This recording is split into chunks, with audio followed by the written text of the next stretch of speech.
नमस्कार। क्या कभी इंग्लिश बोलते हुए ऐसा लगा है कि कोई सेंटेंस सुनने में थोड़ा अजीब सा लग रहा है? आज हम एक ऐसे ही रूल को मास्टर करेंगे जो आपकी इंग्लिश को और भी नेचुरल बना देगा और एक बहुत ही कॉमन गलती को हमेशा हमेशा के लिए दूर कर देगा। तो चलिए शुरू करते हैं। चलिए, सबसे पहले उस एक आम सी गलती को पहचानते हैं जो अक्सर इंग्लिश बोलते या लिखते समय हो जाती है। जरा इस वाक्य को देखिए, she enjoys to play the piano. क्या ये सुनने में थोड़ा अटपटा नहीं लग रहा? अगर ऐसा महसूस हो रहा है तो बिल्कुल सही लग रहा है, पर सवाल यह है कि भाई इसमें गलत क्या है? आइए इसी पहेली को सुलझाते हैं।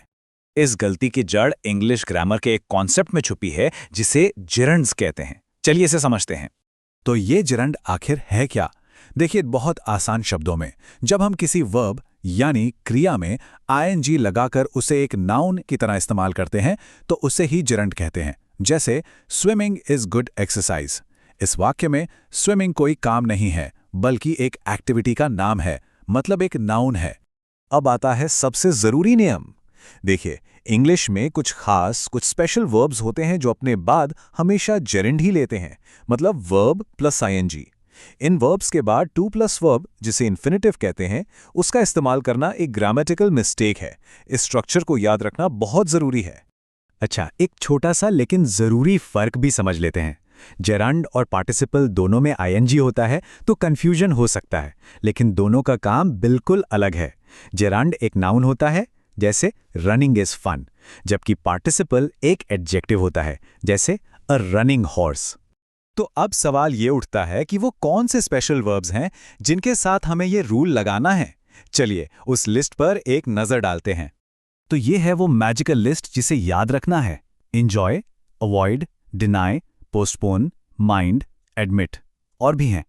इन वर्ब्स को अपनी ग्रामर की टूलकिट का हिस्सा बना लीजिए। जब भी इनमें से कोई वर्ब इस्तेमाल करें तो याद रखें कि उसके फौरन बाद आने वाले वर्ब में आईएनजी लगना ही लगना है। नियम तो हमने समझ लिया, अब असली मजा तो इसे असल वाक्यों में इस्तेमाल करके देखने में है। प्रैक्टिस से ही ये चीज दिमाग में हमेशा के लिए बैठ जाएगी। यहाँ हम कुछ कॉमन गलतियों को उनके सही रूपों के साथ देखेंगे। चलिए एक एक करके हर एग्जाम्पल को समझते हैं और देखते हैं कि ये रूल कैसे काम करता है। पहला एग्जाम्पल है अवॉइड के साथ। He avoided to talk to me कहना गलत है। क्यों? क्योंकि अवॉइड हमारी स्पेशल लिस्ट में है, तो हमें कहना चाहिए ही अवॉइडेड टॉकिंग टू मी। अब हमारे सबसे पहले वाले वाक्य पर वापस आते हैं। अब तो समझ आ ही गया होगा कि she enjoys to play the piano क्यों गलत है। बिल्कुल सही, एंजॉय के बाद हमें जेरेंड का इस्तेमाल करना है, इसलिए सही वाक्य है she enjoys playing the piano. अगला है postpone. They postponed to go. सुनने में थोड़ा अधूरा सा लगता है ना? नियम के मुताबिक सही रूप है they postponed going to the picnic. Mind का इस्तेमाल अक्सर बहुत विनम्रता से कुछ पूछने के लिए किया जाता है। Would you mind to open the door? ये एक बहुत ही कॉमन गलती है। सही और पोलाइट तरीका है would you mind opening the door. Deny verb के साथ भी यही रूल लागू होता है। He denied to steal the money grammar के हिसाब से सही नहीं है। सही वाक्य है he denied stealing the money. और हमारा आखिरी एग्जाम्पल सजेस्ट। डॉक्टर सलाह देते हुए कहेंगे the doctor suggested taking rest, ना कि टू टेक रेस्ट। ऐसा क्यों? क्योंकि सजेस्ट भी हमारी स्पेशल लिस्ट का ही एक हिस्सा है।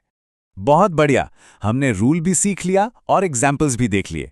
अब एक सिंपल सी 3 स्टेप चेकलिस्ट देखते हैं जिसे हमेशा इस्तेमाल किया जा सकता है। जब भी इंग्लिश लिखें या बोलें, इस क्विक 3 स्टेप चेक का इस्तेमाल करें। पहला, क्या आपका वर्ब हमारी स्पेशल लिस्ट में से एक है? दूसरा, क्या उसके बाद टू प्लस वर्ब का इस्तेमाल किया है?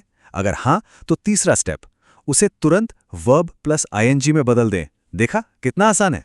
याद रखिए, सही ग्रामर सिर्फ नियमों के बारे में नहीं है, ये आपके विचारों को साफ और असरदार तरीके से रखने के बारे में है।